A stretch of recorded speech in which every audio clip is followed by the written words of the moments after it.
Beragama tanpa dalil. Saya ditanya pertanyaan ini agak lucu memang. Pak Pendeta HTD, ada nggak dalilnya? Ini dia sebut nih. 1, 2, 3, 4. Gitu. Ada nggak dalilnya, Pak? Loh, kok kamu nanya ke saya? Saya kan orang Kristen. Enggak, Pak HTD itu malah lebih tahu. Saya ini pendeta Kristen, Bapak Ibu Saudara. Tapi di luar sana ya mengira, dan sebenarnya benar juga sih, saya itu lebih tahu daripada mereka yang meyakini agama mereka. Dia tanya 4 hal. 1, tentang veiling. Veiling itu kerudung atau jilbab ya. Kerudung itu ada dalilnya nggak Pak ATD? Nggak ada, karena kerudung itu budaya. Justru di Alkitab menulis tentang budaya berkerudung atau veiling atau veiling. Kejadian 24 ayat 65. Itu Ribka itu sudah berkerudung, memakai telekung atau veiling atau kerudung. Jadi kerudung itu di keyakinan di sana, di luar Kristen, nggak ada dalilnya.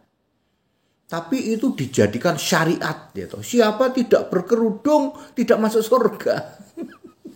Beragama nggak pakai dalil.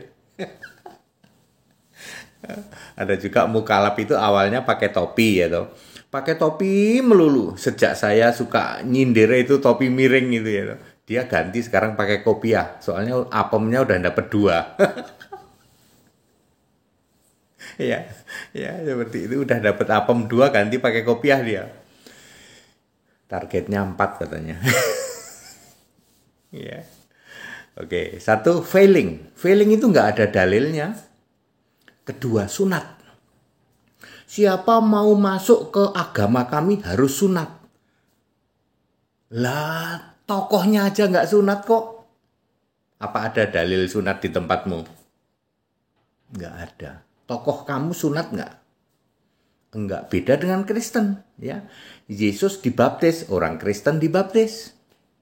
Ya, dulu Yesus disunat karena itu harus takluk pada hukum Taurat. Galatia 4 ayat 4. Ya, Taurat batal. Orang Kristen ngikutin Yesus. Yesus makan babi. Karena Yesus menyatakan semua makanan halal.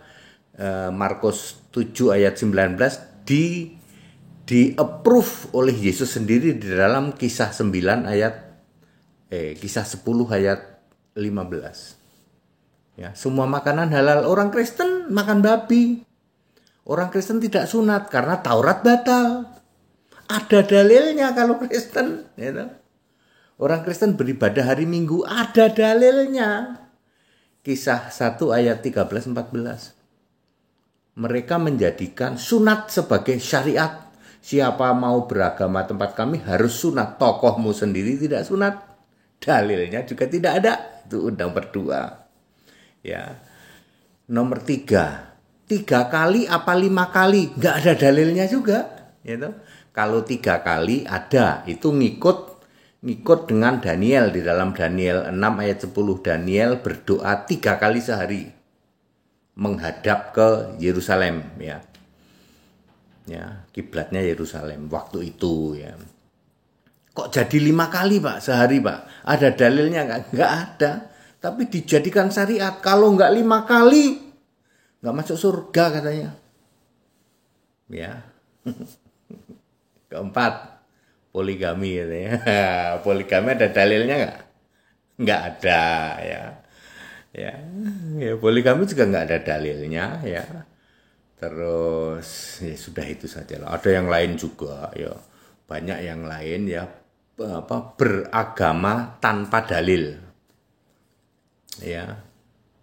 Itu ternyata Pak Dede malah lebih paham ya. Ya, saya lebih paham kan dulu saya mantan dari sana, ya. Sekarang teknologi begitu mudah ya. Alkitab juga mudah di-trace, yaitu Alkitab itu mudah sekali di-trace. Demikian pula juga kitab-kitab lain di luar sana, di situ akan ketahuan. Ya. Ya, seperti itu ya. Ada banyak lagi, tapi ini saya ditanya 4 pertanyaan ini saja ya sudahlah. Saya jawab sesuai yang ditanya. Bapak Ibu Saudara, itu gunanya kita saling toleransi ya. Ya kadang-kadang kalau bagi saya ngelus dada saya, ya. Tidak ada dalil, tidak ada perintahnya, tapi diklaim dijadikan syariat. Kalau nggak begitu, nggak masuk surga. Failing, gitu. Ya, korban failing kan banyak sekali itu. Ya, padahal kita sehari-hari bisa melihat di Arab itu Kristen juga pakai jilbab, ya, ya, Ortodok pakai jilbab, ya. Kenapa jilbab Anda klaim kalau nggak berjilbab nggak masuk surga? Dalilnya mana? Kami beragama tanpa dalil, Pak.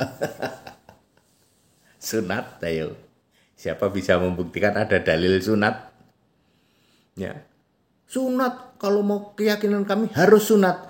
Lah, tokohmu aja nggak disunat kok. Ya. Ya, seperti itu ya. Terus 3 kali apa 5 kali, ayo. Sejujurnya 3 kali, Pak. Ya, sama dengan Daniel. Ya, di dalam Daniel 6 ayat 10. Kok jadi 5, Pak? Lah dalilnya mana yang bikin jadi 5? Enggak ada, Pak. Kami tanpa dalil. Lu tanpa dalil, tapi Anda lihat bagaimana di luar sana. Kalau meninggalkan satu saja, kewajiban dari yang 5 itu enggak masuk surga. Dalilnya mana? Ya, Mukalab paling demen ngomongin dalil, ya tuh. Paling demen dia ngomongin dalil. Dia nggak berani membahas dalil dia sendiri, nggak berani dia. That it, kita Indonesia, kita Pancasila, toleransi harus ya, kita saling menghargai, saling menghormati. Ternyata Pak Pendeta HTD itu malah ustadznya ustadz. Saya sering dijuluki begitu. That it.